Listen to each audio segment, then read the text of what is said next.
Hey, this is Rob Hardnett from Sailing Racing.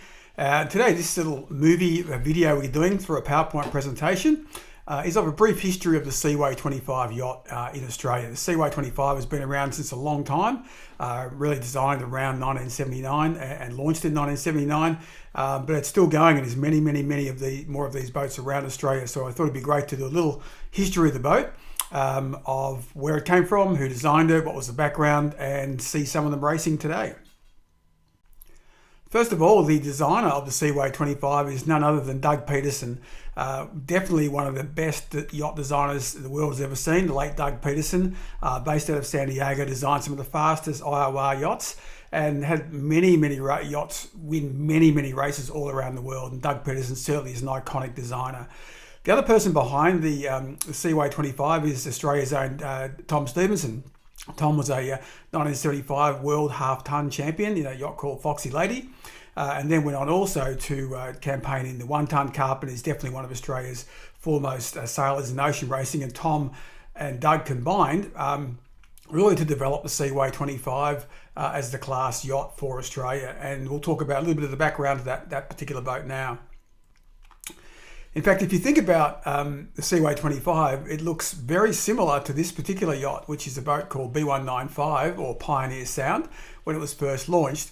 Pioneer Sound or B195 was actually a one-ton yacht designed by Doug Peterson for Tom Stephenson to campaign in the World One-Ton Cup back in 1977. It's a centerboarder, so it's a lift keel. And if you look at the shape of the boat, it looks like a very scaled up Seaway 25, or the other way around, a Seaway 25 is a very scaled down version of this one-ton yacht. And as I show you more pictures, you'll see the lines are very similar.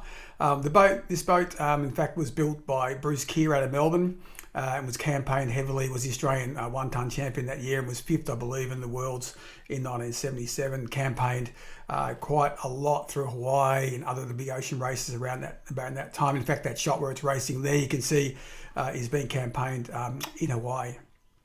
And let's get forward. So the Seaway 25 really started to come from the quarter-ton design. So it's actually a quarter-ton for the IOR design. So it was a very fast trailable yacht, but also it was a quarter-ton yacht. So it's quite a rare yacht. And in fact, for Australia, it was designed to the quarter-ton rule to be successful at quarter-ton, to be successful in junior offshore group, which is another rating group, which is now defunct, but it was around at the time, and also to be a successful cruiser racer for families. So it had to address a lot of things, and it did amazingly well. However, where did it start? Well, this is a boat called Starride Stella, two photos here, and this was actually Doug Peterson's own boat. So Doug had his own boat, was a quarter-tonner, Starride Stella, which is in the top left side there, and you'll see it's got a full transom. This is back in 1976, and the bottom right photo there is actually Starride Stella fully rebuilt in 2023, looking stunning and brought back to all its glory. It actually finished fourth in the World Championships of that year, helmed by the great Tom Blackwater. Another Peterson quarter-tonner is Black Arrow. This is Black Arrow in 1978, looking eerily like a Seaway 25. And so that's really the background of where it started to come from. But there's one other boat that was also significant in the design of the Seaway 25, because these boats here, Starride Stella, as you can see, is fixed keel. The boat that really started to transform things was the boat called Blitz. So Blitz was a quarter-ton, again designed by Doug Peterson, but it was designed for Dave Ullman. Dave Ullman from Ullman Sales led a syndicate looking to campaign in quarter-ton championships in the US. If you look at any detailed photographs of Blitz, you'll see it's very much like a souped-up 470, which Dave Ullman was well known for and was a champion sailor in the 470 class. It had, if you look at the bow of Blitz, you'll see it's got a spinnaker chute hatch. So the main hatch at the front was actually for spinnaker chutes, and the pulpit was actually shaped to be a spinnaker chute. It's some really sophisticated I guess probably the tuning things on it, so very similar to a 470. Everything was adjustable on it, running backstays and the like, but everything was meant to be light and very fast, and a very lightweight, fast boat. It was also a centerboard yacht, so it was actually a lift keel, which again is what the Seaway 25 is, and you can see the rudder and the tiller there is inserted into the cockpit, and it's obviously now an open stern, which Starride Stella was not. This is the Seaway 25 stats. Basically, it was number design 56 from Doug Peterson. It was designed for quarter ton, as I mentioned earlier. There was a Mark 1 and then also a Mark 2. And then there was an elite version brought out in 1982. And later on in many years when the molds went to Queensland, there was some more design modifications made. It was called the Seaway 787, a much more cruiser orientated version, very much cruiser orientated. The Mark 1 was definitely more for IOR. Mark 2, very similar. The 787 allowed for more cruising and had the transom hung rudder, but was still a very competitive boat. And also the sail plan and data is on the right hand side.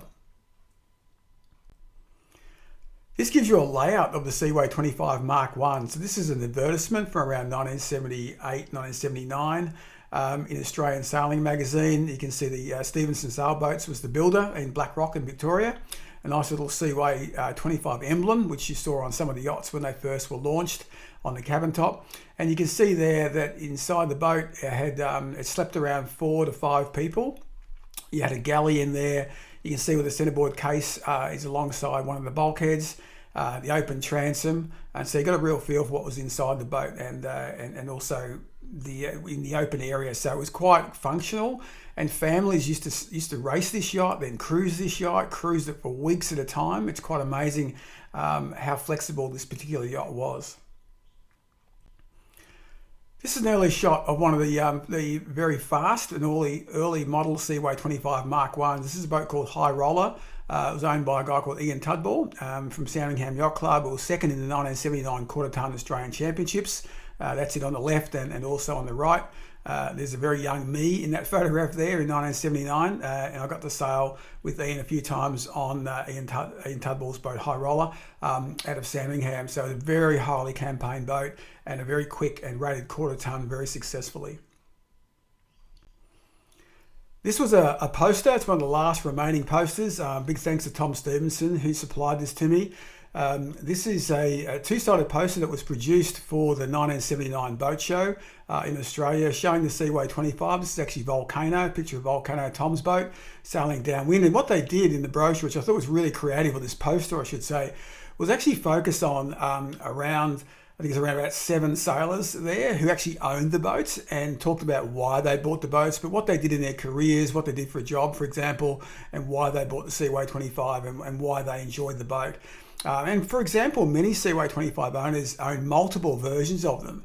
I think Rolly Newman, who had Wave King, must have owned about 3 to 4 Wave Kings. Ian Tudball had High Roller, then had Ocean Boulevard. There are a number of Seaway 25 owners who basically upgraded from Mark 1 to Mark 2 and Mark 2 to Elite over the years. So they became very loyal to this design. And on the back of the poster is some nice photographs of the design layout, some of the boats racing, but also really nice cruising shots as well. And Tom, frankly, was a master salesman. He was really great at selling the boats, and being a very successful sailor himself, he was able to get the boats to the top of the fleets as well, which also helps in generating sales. And it's why they sold, I think in excess of around 70 boats, which is quite amazing for the Australian market. So I'll just show you a few photos from the day. So some photographs have been supplied to me and other ones I've had from over the years. This is a salt shaker, Barry Levingston's Mark 1 out of Royal Melbourne Yacht Squadron.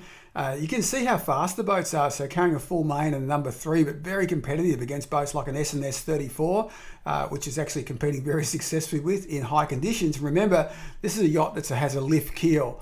Now, unlike B195, which had neutral buoyancy, so B195, the one-tonner, had a dagger centerboard, but it actually carried no weight. In fact, Tom told me they used to have to winch it downwards, otherwise it would keep floating back up.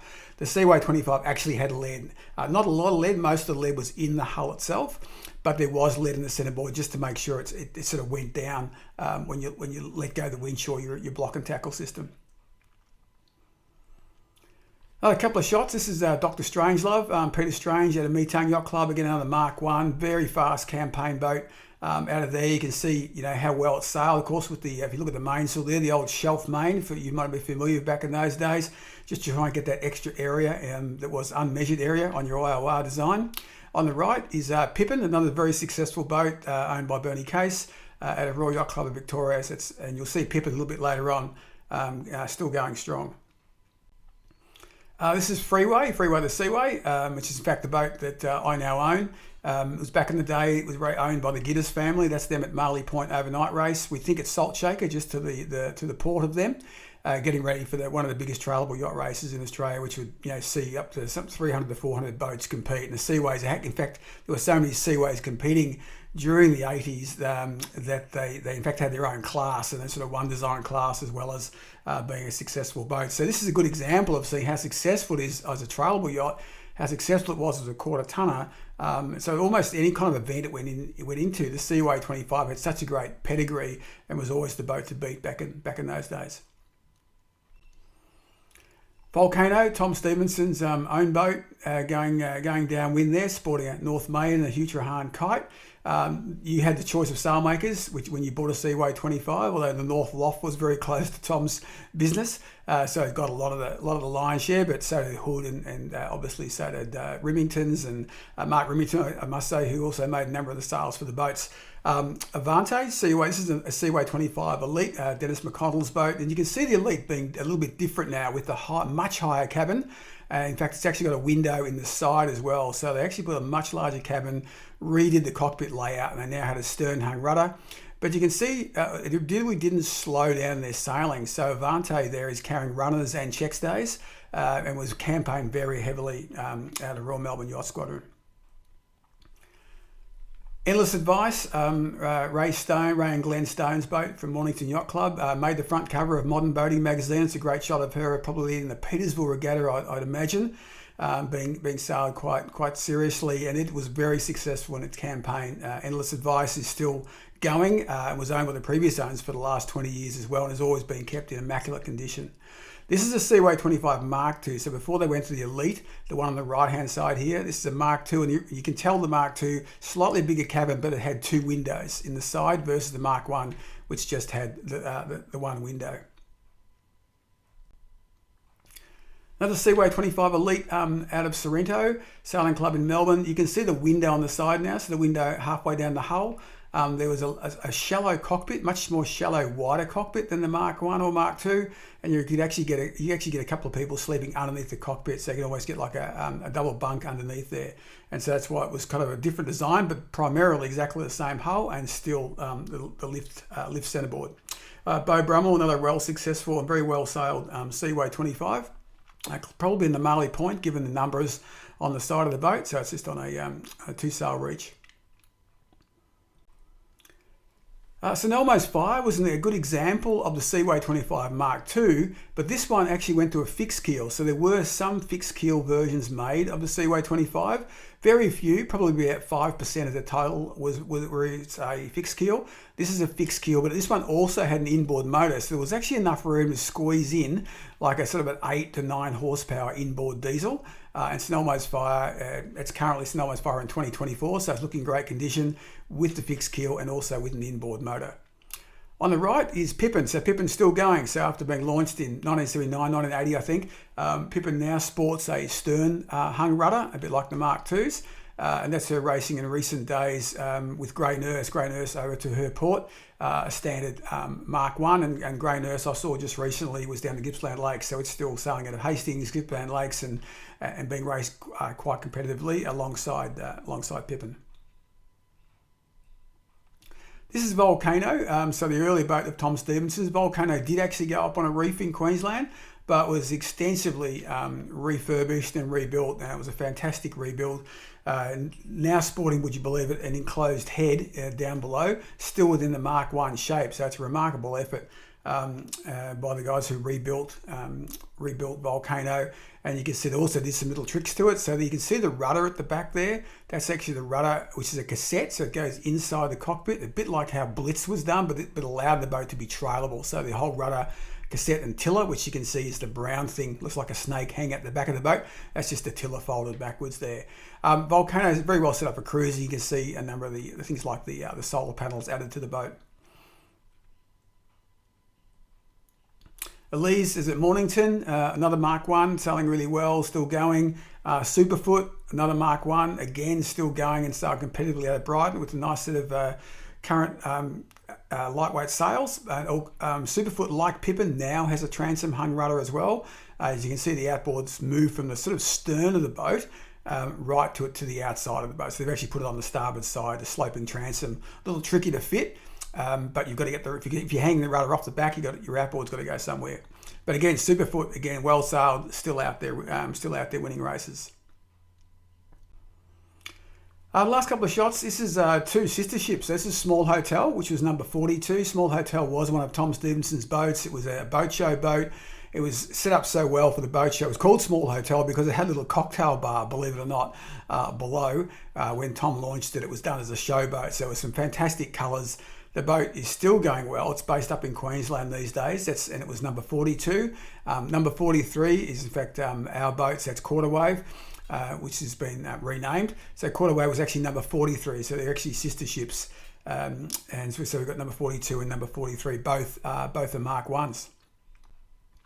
And that's it. So that's Quarter Wave now on a new trailer, and you can see it being towed there. That's a Seaway 25 in just trailable mode, and many of these boats were trailed and still are trailed all around the country now. And you can see the kind of IOR shape still very much in the boat. It's still, you can see why Doug Peterson designed it as an IOR boat, but kind of an IOR trailable yacht that should actually be cruised and enjoyed by families. So it's quite an interesting yacht and a great concept by Tom Stephenson. So far backed and designing and thinking about this back into the 1978, 1979, and to still have these boats winning races, getting around, and as they were fairly lightweight when they were built, but they've stood the test of time. And I think they're one of the really interesting yachts, and still a very pretty yacht, I think, to look at. So just a few things on us. That's us, Sailing Shack Racing. You can follow us on Instagram, Threads, or on our Facebook. Just some thanks for some of the additional pics that were supplied by sailmaker Mark Remington, sailmaker Tony Bull, David Gidders, Glenn Stone, some shots from RB Sailing, and also the late Bob Ross from Australian Sailing Magazine. Hope you enjoyed that. It's a little brief history of the Seaway 25. Thanks for listening. Thanks for watching.